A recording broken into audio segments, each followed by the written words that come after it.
This is the Dell XPS 8700, an absolutely beautiful machine distinguished by its elegant curves and metallic trim. Not only does it define itself by its looks, as it is equally as beautiful on the inside.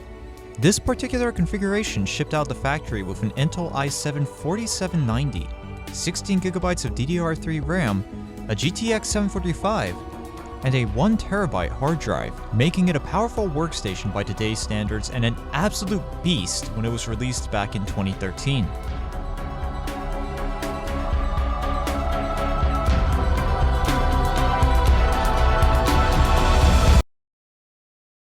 So why am I talking about this machine if it's not the center point of this video? Well, initially I actually planned to turn this XPS into my new editing rig. I even transferred over my video card and hard drives, and then I realized I didn't want it. And I know that sounds childish. Oh boo-hoo, I got this incredible workstation for free. But I got to thinking, I could sell this XPS on eBay for about 350 bucks. And for less than that, I could buy this.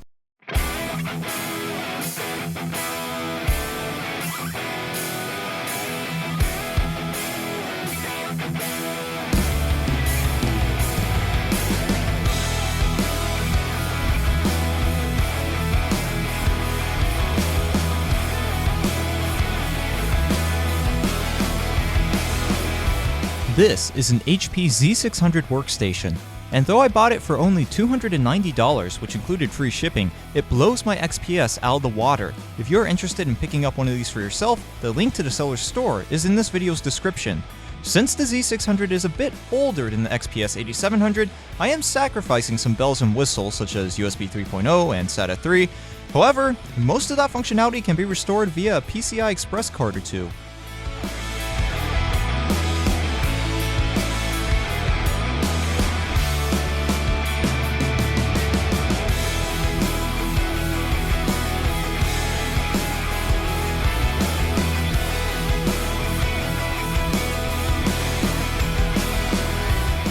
With two Xeon X5650s for a total of 12 cores and 24 threads at 2.66 GHz and 24 GB of DDR3 ECC RAM, this machine can demolish almost anything you throw at it. With the addition of a good budget video card and a decent solid-state drive, you can have a monster of a machine for under $500.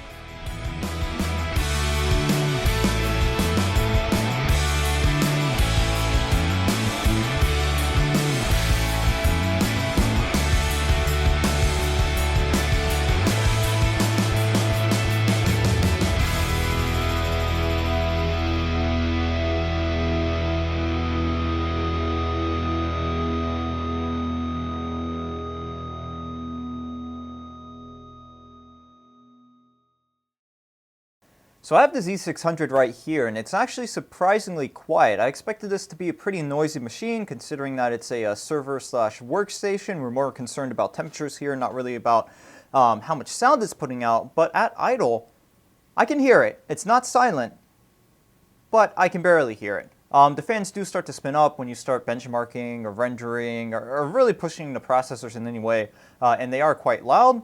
But right now, not so much. So right now, we're going to get to the moment that I think you guys have really been waiting for, and that is the benchmark moment. So let me take the camera off the tripod because there's something I got to talk about real quick, and that is the small changes that I made to the machine. So the machine did ship without a video card. So in here we have a GTX 745 that I pulled out of the closet. This was actually what was in that Dell XPS before I threw my 1050 Ti in it. And then we also have a 90 GB Kingspec solid state drive just to house Windows 10 on. And I have the Passmark, or I have Passmark open right here. I'll throw the Passmark results up right now. But I think really the interesting thing from this is the Cinebench results. So I'm going to get out of here and I'm going to run Cinebench in real time if I can get to it. So let's go to Cinebench, pop that open. And this thing absolutely demolishes Cinebench. So I think with the i7 that I have in the XPS, we're getting around 700 points, and with this machine, we'll go ahead and start that, we are getting around 13,000 I mean, this thing just absolutely obliterates Cinebench. We scored a 1311. This thing is just insane. And this is from a system that's under $300. That is just amazing. And check out all the threads showing up in Task Manager. So I'm not going to be running any games on this system yet. And I say yet because I will in the future. I'm actually going to have an upgrade video featuring this machine. I have 2 new processors, a GPU, and a couple other components on their way in right now. And we're really going to upgrade this thing to its full potential within reason because I do have a budget still.